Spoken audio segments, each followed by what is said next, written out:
Hi everyone, welcome back to Sunday League to Champions League. Chris here, aka Big Will, and today we've got two league games for you at home against Alfreton and away against Hemel Hempstead. Since you were last with us, fixtures have been reasonably good to us. We've got some really good results as time's gone on, and we continue to go in the right direction. Obviously, we have done quite a number of games since we were last here. The only game that we've lost was against Spennymoor away from home in a 2-0 defeat. The slightly annoying thing with that one is they sacked their manager a couple of days after that. So, yeah, they weren't in the best of form, and even we getting beat by them couldn't save their manager's job. But we managed a 1-0 draw at home against Telford to start with, followed by 1-0 wins away against Hereford and at home against Brackley, a 3-1 win at home against Buxton, 4-0 away against Gloucester, 1-1 at home to Braintree, and a 4-0 win again away from home, this time against Kidderminster. And Jimmy Spencer managed to bag himself a hat-trick in that game against Kidderminster as well. He has been in some fantastic form recently. And he also managed to get himself a brace in the game against Gloucester. So he remains at the moment our top goal scorer and in very good form.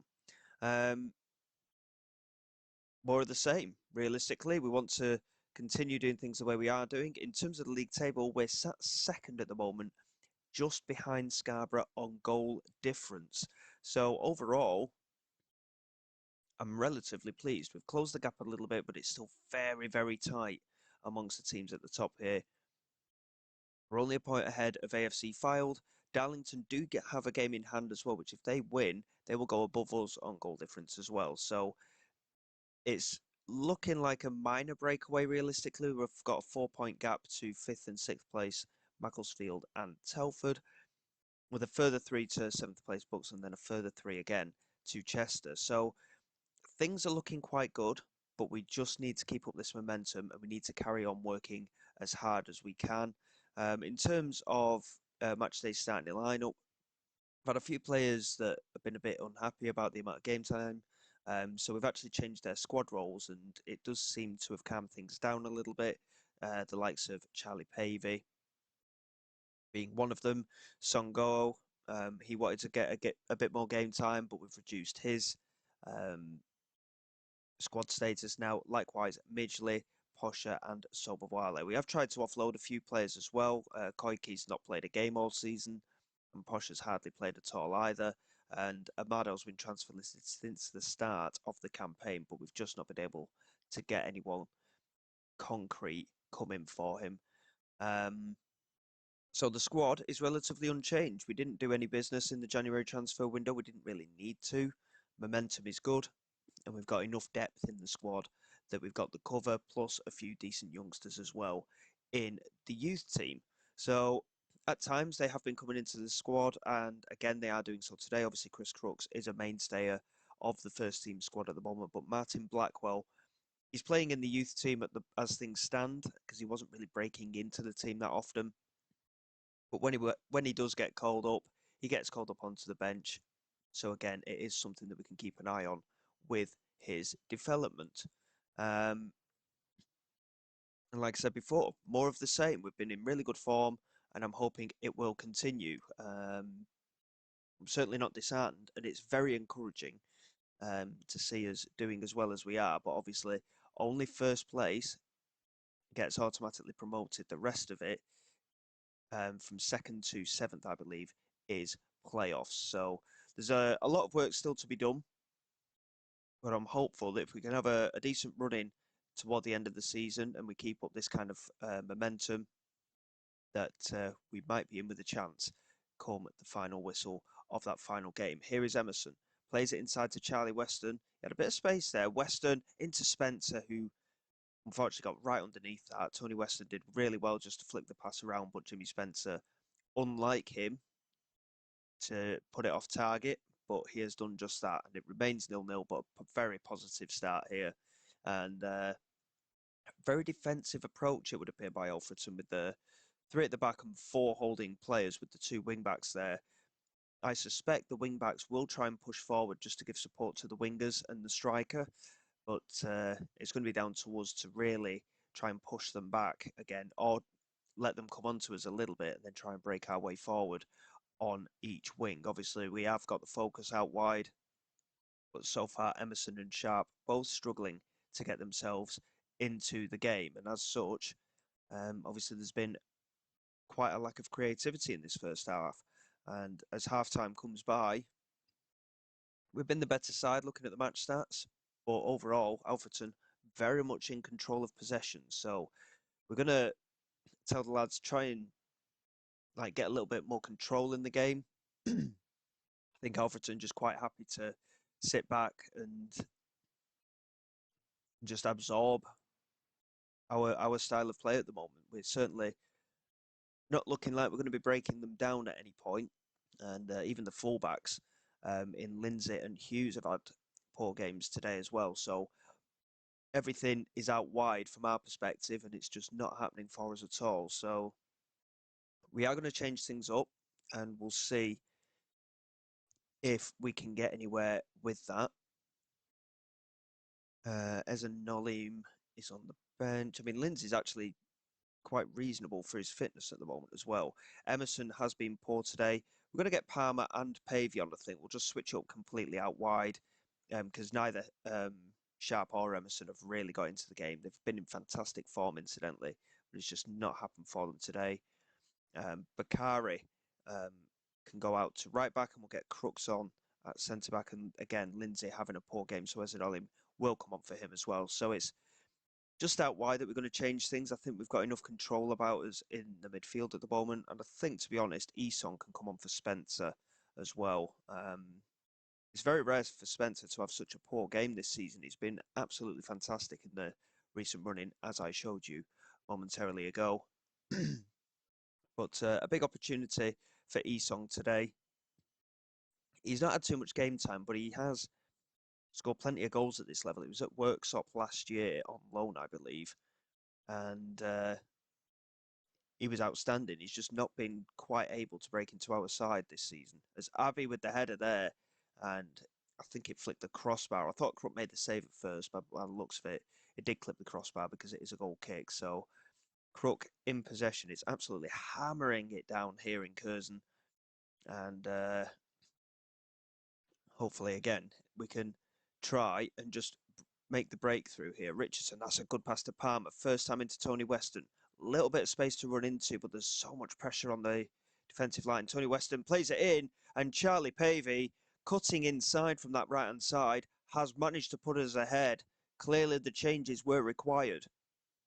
Really good work down the left-hand side. We managed to play it just on that left-hand side of the pitch through the centre, and Weston cutting back, wrong-footing the defender, and laying it on a plate there. Esong took the attention of a couple of the centre-backs, and Charlie Pavey stealing in for what I can only imagine to be a second or third goal of the season, maybe. He's not had too many opportunities, really.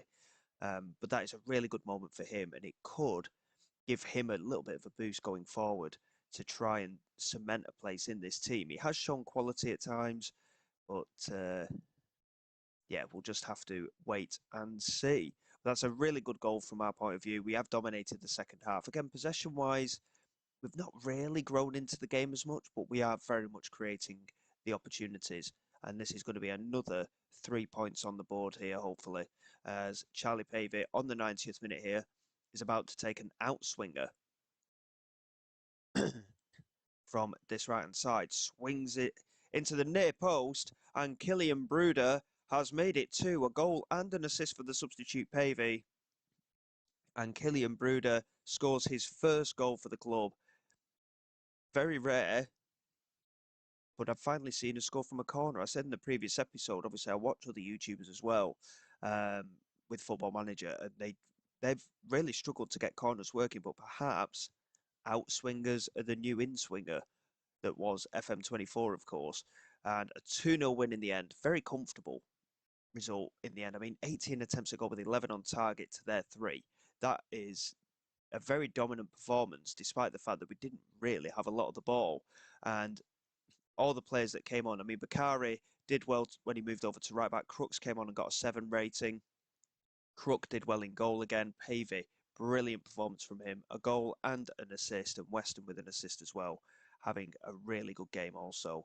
And we can be very, very pleased with that. We worked hard for it, but we're showing that we can grind out these results now, and it is certainly moving in the right direction. And it has put us top of the league, I've just noticed as well. Um, that is ideal. If we can keep that with some kind of maintenance, that is phenomenal.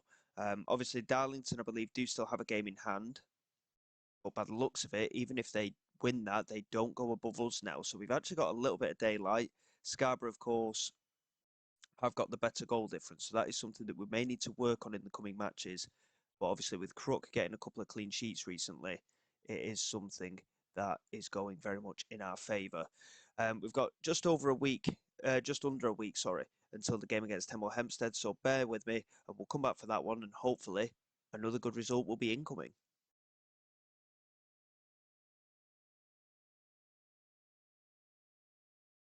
Okay then, everyone, here we go for the game against Hemel Hempstead.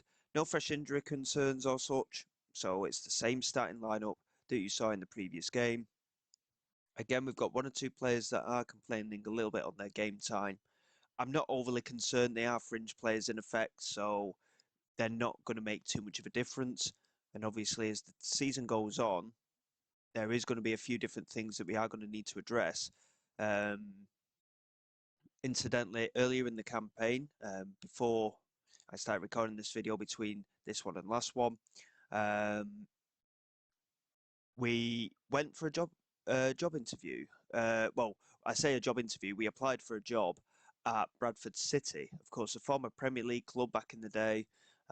Currently struggling in League One in the save at the moment, and I was quite interested in it, but at the same time, we've only got the one coaching badge, so I pretty much guaranteed that I wouldn't have got the job. So that's why I didn't show it on screen. But I am starting to try and develop that side of the game at the moment, and we'll have to wait and see what happens. But of course, with the way things are going, I've only got the one coaching badge. The board haven't really given it much development option at the moment. Um, we have made the club some decent money in the FA Cup over the last couple of years, but overall bank balance is still quite low, which is a shame. As Matthew Lewis breaking forward into Bogle, good tackle from Charlie Weston. Now Spencer into Tony Weston.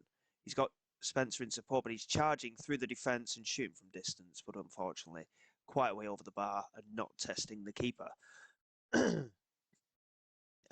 So yeah, I am still trying to push the board for a coaching course.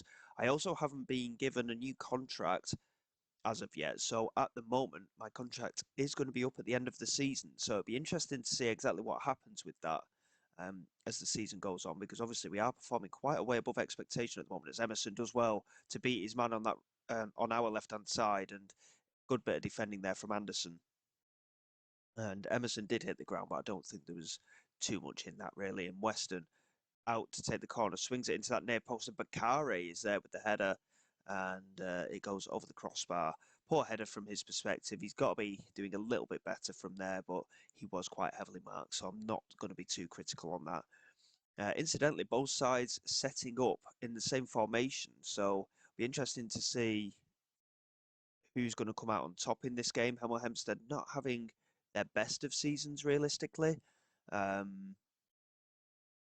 and obviously, we are in good form, so I just hope that we can take advantage of that as Weston gets the shot away from midfield. I need to try and differentiate the Westons a little bit more, don't I? We've got Charlie Weston and Tony Weston, so I'm going to have to either try and remember to stop calling them Weston or to call them Charlie and Tony instead. But we'll just have to we'll just have to see what happens as the season goes on.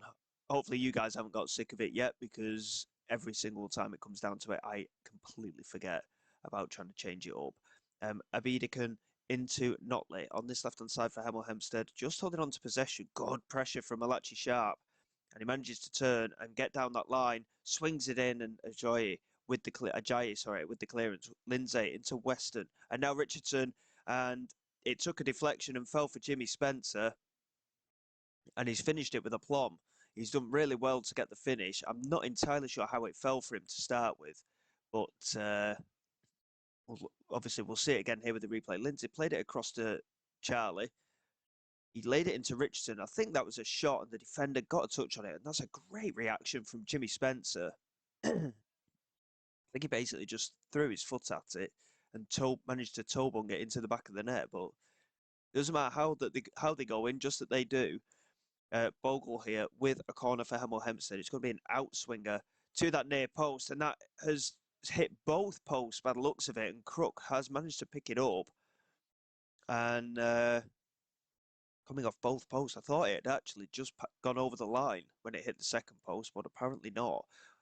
Charlie looking over the top for Tony, and he didn't really commit to the run there, Tony, which if he had have done, he may have got in there for a potential second goal for us. Here is Dern. Back into Webster. They're just trying to slow the game down a little bit, I think, here. Ajaya into Abidakun. And now Notley coming down the left-hand side into Coppin. Mumbo, Bogle, again Charlie doing really well in the midfield, and Hughes knocks it forward now. And again, there's not really too much of an outlet there. Spencer not particularly positioned too well there. I think the transition wasn't quite quick enough from defence to attack there in terms of the whole squad more than anything else. And the ball goes out for a goal kick. A very odd highlight, that one. I'm not too sure why that was shown, to be quite honest, but there. 1-0 scoreline. Again, we're dominating in terms of chances. Possession a little bit more even, but again, Hemel Hempstead are having the better of it, as Alfreton did in the last match, of course. But we are the team in the ascendancy. We're having a lot of confidence in our play, and we continue to push to try and get that second goal today. And as things stand, by the looks of it, I think Fylde are playing Scarborough today as well. And by the looks of it, Fylde may be leading against Scarborough. So from that perspective at the moment, we are looking like we could be opening up quite the gap. I say quite the gap. It's going to be just over a game's worth of points at the top of the league, which is a good time to be doing it realistically. I mean, there's going to be, I think, 14 games left. So there's still plenty of time for things to turn in a different direction. But if we can just keep doing what we're doing at the moment, we could be in for a phenomenal campaign and give Curzon Ashton the highest finish in their history. That's a great delivery. And I'm not entirely sure what happened there. Emerson, I think it must have just hit the top of his head because it went flying over the crossbar. And we've seen a couple of embarrassing headers, haven't we, really, over the course of the season. But he wasn't particularly closely marked there. So he had an opportunity definitely there to do a lot better with that. 20 minutes to go. Bogle here with the corner. And again, Ajay did really well from the initial set piece earlier. And this time it fell for him as well. But once again, this time it's off target. And we just about get away with it. We are going to make a couple of changes again. Again, the wingers, they've had a little bit of a better performance today than they did previously. We're going to get Palmer on the left-hand side. We're going to leave Sharp on. He's been the better of the two. We're going to give Esong another chance up front, this time for Tony. And you know what? We'll bring Charlie off as well for Pugh. Pugh's not made too many appearances this season, realistically, but whenever he's played, he's managed to score a couple of goals. So, yeah, I'm not too against bringing him on. And we'll get Crooks on as well, the young defender, for another appearance as well. He's been so good as well. Considering he came through the youth academy this year and he's only just turned 17, he's shown remarkable improvements over the course of the season, Chris Crooks. And it's just a bit of a shame, really, that obviously when we found Bakari available to bring him for free, it kind of pushed him out of the team. Crooks started nearly every game at the start of the season, but we managed to just get that little bit of extra experience in there. Sharp trying to beat his man there, couldn't quite get around him, and all of a sudden there is a counter-attack on here for Hemel Hempstead. Anderson into Coppin. Great interception, so Sharp losing it and then winning it back, and he's charging down that right-hand side, and he's still going. He's got support arriving in the penalty area, and in the end he went alone. It was a brilliant run from him, but Gregory managing to tip it over the crossbar. Really good performance. I mean, he's only rating a 6.3, but he's not played badly realistically. I think it's just that things haven't come off for him as such. I think when it comes to these match rains, you've got to take it with a pinch of salt half the time. But looking at this, it's another clean sheet, a 1-0 victory, another clean sheet. Jimmy Spencer on the score sheet again. And I've just seen the live table just down the bottom in the centre there. We are now 4 points clear of Fylde and 6 points clear of Macclesfield and Scarborough. So we are very much heading in the right direction. I don't want to say it, but I am going to. We are very much in the title shout here. And all we've got to do is keep doing what we're doing. 14 games to go. Fylde do have a game in hand, I've just noticed as well. Which if they win, obviously they will be within a point of us. But we've started to extend the gap to the likes of Macclesfield and Scarborough and Buxton and Darlington, again, who have a game in hand. So it's still quite tight in there. But I am saying it. I think very much we could be in with a chance of automatic promotion this year, which means, of course, winning the title. So we'll see how things go in the coming matches, of course. We'll just speak to Eza Nolim. Just try and calm him down. We've changed him to a fringe player in the squad status because, again, he's not getting the game time. He's still a decent player, but he's not playing regularly enough to warrant the game time he wants anyway. So yeah, we've just pushed him down the pecking order a little bit.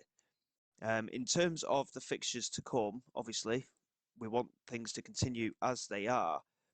It's very rare that we're conceding a goal at the moment. I think it's 5 or 6 clean sheets we've had now in our last 9-10 games. It's a really good run of form for us. We'll probably come back at this midway point here. Fylde is a massive game. So we'll do Oxford City and Fylde probably, I think.